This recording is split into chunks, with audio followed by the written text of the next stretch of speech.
Hello everyone. We discussed scope management in chapter 5 and we ended that discussion with the development of the WBS, work breakdown structure. In this lecture, we continue our conversation on project planning by now focusing on tools and techniques available for development of project schedule and project cost. This lecture supplements Chapter 6 of the textbook. The Dilbert comic you see makes the point nicely that if you haven't defined your scope well enough, then your budget estimate won't be accurate. Our learning objectives for this chapter are to learn a number of tools like Gantt chart, PERT diagram, as well as techniques such as network on node, precedence diagramming, and critical chain project management. We also learn how to establish the baseline for the project plan, meaning the project schedule and project budget. Before we get into the details, let's look at an overview of how we develop projects, schedule, and project cost based on the work breakdown structure. The project schedule can be determined based on the tasks and time estimates in the WBS.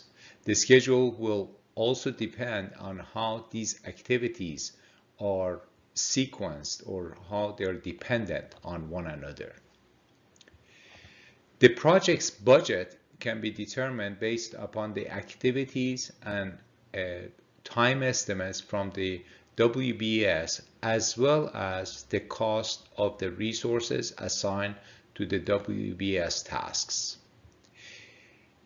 It may be necessary to iterate on tasks, their sequencing, their time estimates, and the cost of resources required to improve the quality of estimates. Furthermore, we need to ensure that resource requirements don't exceed available resources by doing resource leveling. An overall objective is to create a realistic and optimal project schedule and budget. This diagram depicts the overall project planning framework. As we have discussed, planning starts by clearly defining the MOV for the project.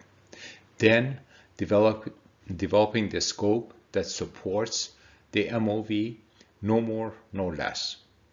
To accomplish this scope, we divide the project into phases, and each phase is broken further down into tasks that are distinct and small enough so we can accurately estimate the resources and time required for each task. Furthermore, we need to sequence the tasks so that we can develop an optimal overall project schedule and budget. Now let's focus specifically on schedule development. We start by estimating the duration of WBS tasks. The rule of thumb is that no task should be more than 2 weeks in WBS. Otherwise, we need to break that task to smaller tasks, less than 2 weeks, so that they can be better estimated and better controlled later. We then determine the dependencies among the tasks, determining what needs to happen first, second, and so on. Then we can build the project schedule by using precedence diagram method, PDM, or activity on node, AON, and for development of schedule, Microsoft project greatly automates all of these steps, and various approaches are actually built into the program. After developing the estimate, we need to analyze and optimize the schedule by using critical path analysis or PERT technique. One of the greatest approaches to communicate the project schedule is to use a Gantt chart.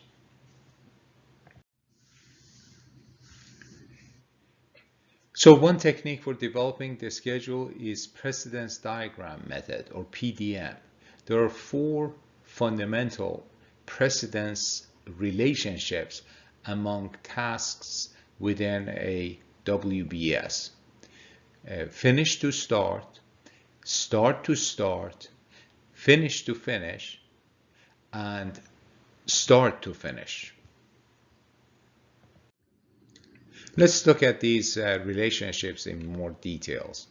A finish to start relationship is the most common relationship between activities and implies a logical sequence where activity A or activity B or task B cannot begin until task A is completed. An example would be that the development of RFP should be finished before the issue RFP task can start, meaning that we can't send out the RFP until it is developed. A start-to-start relationship between tasks or activities occurs when 2 tasks can or must start at the same time. Although the start of the task is the same, they don't have to finish together, meaning that the task can finish at different times. A start-to-start relationship is one type of parallel activity that is used to shorten a project schedule. For example, in cable laying operation, the tasks of digging the trench, laying the cable, and backfilling the trench can all be parallel tasks to shorten the overall project. Another type of parallel activity is the finish-to-finish relationship. Here, 2 activities can start at different times and have different durations, but are planned to be completed, or they have to be completed at the same time. Once both of the finish-to-finish activities are completed, the next set of activities can get started. For example, when celebrities go to a red carpet venue, their hair and makeup should be finished about the same time that they arrive at the location. Otherwise, the freshness of the look does not hold up during the red carpet event. A start-to-finish relationship is probably the least common and can be easily confused with the finish-to-start relationship. A start-to-finish relationship is exactly the opposite of a finish-to-start relationship. In addition, a start-to-finish relationship means that task A cannot end until task B starts. For example, the current lifeguard cannot end his or her shift until the next lifeguard starts his or her shift, in order to prevent a gap in lifeguard during the lifeguard shift changes when there is no lifeguard watching the pool. This is another set of examples for precedence types in a cake making project. You have to bake the cake before decorating it. You can start making icing when you start baking the cake. You can parallel those activities. You have to finish decorating the cake by the time you deliver the cake. Again, these two activities can be parallel activities, but they need to finish about the same time. And lastly, we can only bill the customer when the cake is actually shipped.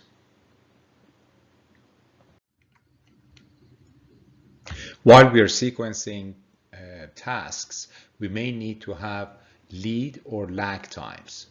Lead time is the amount of time by which the start or finish of one activity can be ahead of the start or finish of another activity. For example, if we are setting up PCs in an office, we can start re-imaging the PCs with a lead time ahead of finishing physical installation of PCs. Lag time is the time delay between the start or finish of one activity and the start or finish of another activity. In a project to build a house, you could schedule installation of carpet with a lag time after painting the walls so that the paint is dried and paint does not drip on the carpet. Now let's see how we determine the critical path in a project. Critical path is the shortest time that a project can get done or longest path on a project network diagram. In this example, you see a short project that is broken down into 10 tasks. For each task, the duration is established and predecessor tasks are identified. With that information, we can build a network diagram. Here's the network diagram that shows activities or tasks on the nodes and connects the activities based on their precedence information. The duration for each activity is also shown next to each task. Having the network diagram, we can then calculate how long it would take from the start to finish going through different paths. In this example, we see that path 4, which takes 19 days, is the longest path and therefore is the critical path for the project. So it means that it will take 19 days to complete this project. Furthermore, any delay in tasks A, B, D, G, and I, these are the tasks on the critical path, any delay on those will result in delay of the project. That's why project managers should pay particular attention to. After establishing the critical path, the project manager can crash the project by adding resources and shortening the duration of specific tasks, or fast track by running more tasks in parallel. We should keep in mind that critical path can change if the duration of tasks change in a project. Also, sometimes a project may have multiple critical paths. PERT is also a project network diagramming tool that shows, in a manner similar to activity on node, all of the project activities and logical sequences and relationships. The main difference is that in the PERT tool, the activity's duration is not single estimate, but a weighted average of estimates including the most likely and optimistic and pessimistic estimates. This is the same project we looked at a couple of slides back, but this time each activity has the most optimistic, most likely, and most pessimistic estimates. The estimates the estimated expected duration is then calculated as a weighted average of the three estimates, with the most likely estimate weighted 4 times the other two estimates. Based on the calculated expected durations in PERT, we can then determine the critical path, which is the longest path, very similar to the way we did it before. In this example, the critical path actually doesn't change, but in some other examples it could. You also notice that the total duration of the project has changed. Gantt charts are great for an overview of the project. This chart is particularly suitable for presentations to the project executives or executive sponsor. A Gantt chart visually shows the general sequencing and major activities or work tasks. Gantt chart can also be useful for tracking and monitoring the project progress. Milestones and progress can easily be shown. In this example, you notice that task C is completed ahead of the schedule, while task D is late to start. Critical chain project management method was introduced by Goldratt in 1997 to address the issue that people often inflate or add cushion to their time estimate in order to compensate for their uncertainties. There are three basic reasons why people build safety in their estimates. First, you may inflate an estimate if your work is dependent upon the work of someone else, and you may have had the experience of delays by other people. So you built in the cushion to guard against the delay introduced by other people. Secondly, you may increase an estimate of an activity because of pessimism arising from a previous experience of estimating something and underestimating the duration. And thirdly, you may know that the project sponsor or customer usually cuts the project globally, say by 20%. If you know that, then you may inflate your estimate by 25% to guard against that cut. Considering that people add cushion to their estimates, then why projects are often late? Many people tend to wait until the last minute before they begin to work on a task. This is often referred to as student syndrome, as many students procrastinate and then begin working on an assignment the night before it's due, regardless of how much time was available for that assignment. The second reason why projects are still late has to do with Parkinson's law. In essence, this law states that work expands to fill the time available. For example, an individual or team assigned to complete a particular task will rarely report finishing early because there is typically no incentive. They may even be afraid that management will cut their estimates next time around. As a result, the safety built into an estimate disappears. Any time saved by completing a task early is wasted, while any overruns on the tasks are passed along to the subsequent tasks. A third reason why added safety does not ensure that projects are completed on time has to do with multitasking of resources. Goldratt calls this resource contention, whereby a project team member often is assigned to more than one project. In addition, this person may be required to attend meetings and trainings and find himself or herself pulled off one project task to work on another. As a result, they are no longer able to devote their planned time and energy to the task, and therefore tasks take longer, so does the overall project eventually.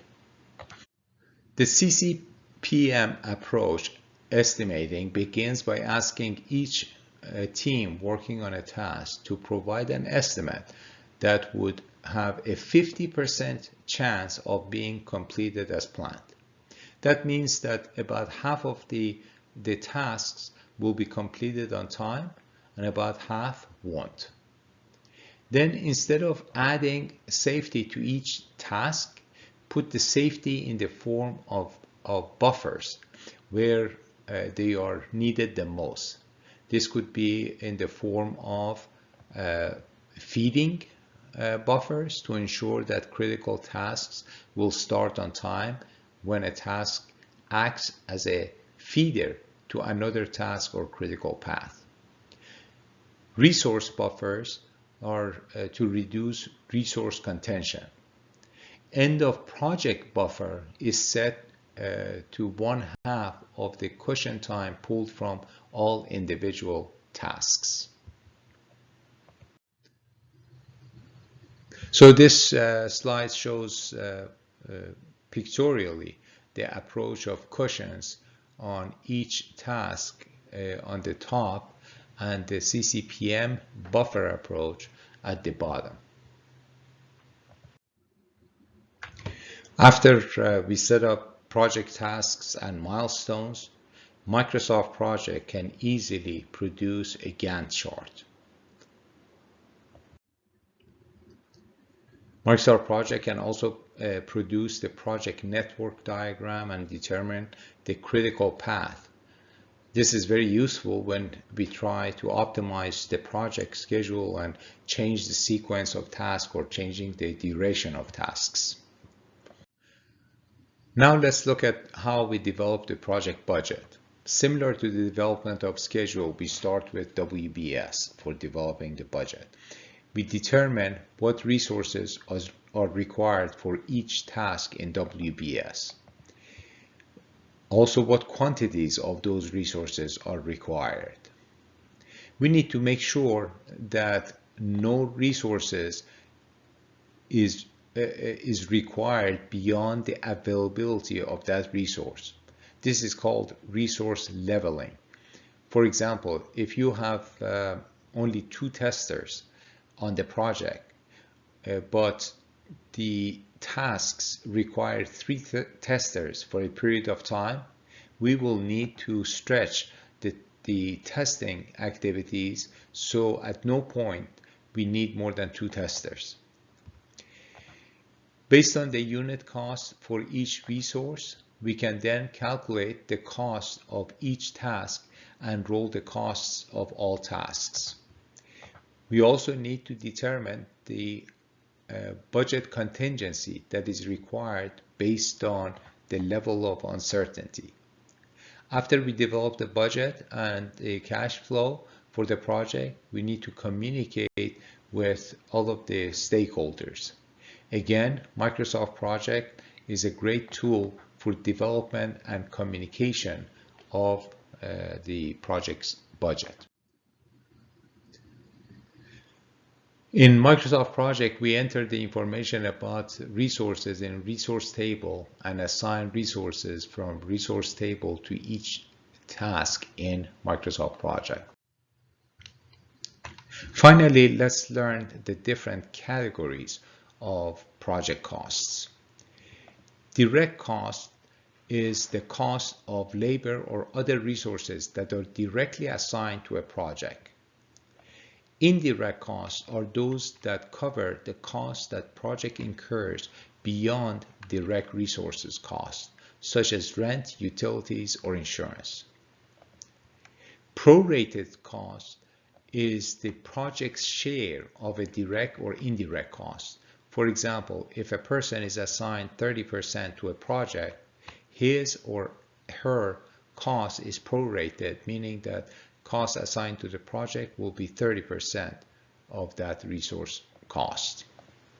Some costs are associated, or all the costs associated with the project prior to its approval, such as the costs associated with earlier failed attempts. Learning curve costs are those associated with developing throwaway prototypes. For example, when the project is incorporating a new technology and team members need to become familiar with that technology. Reserves are referred to the contingency that is allocated to the project to be used at the discretion of the project manager. Well, this includes my lecture on schedule and budget. Thanks for your attention.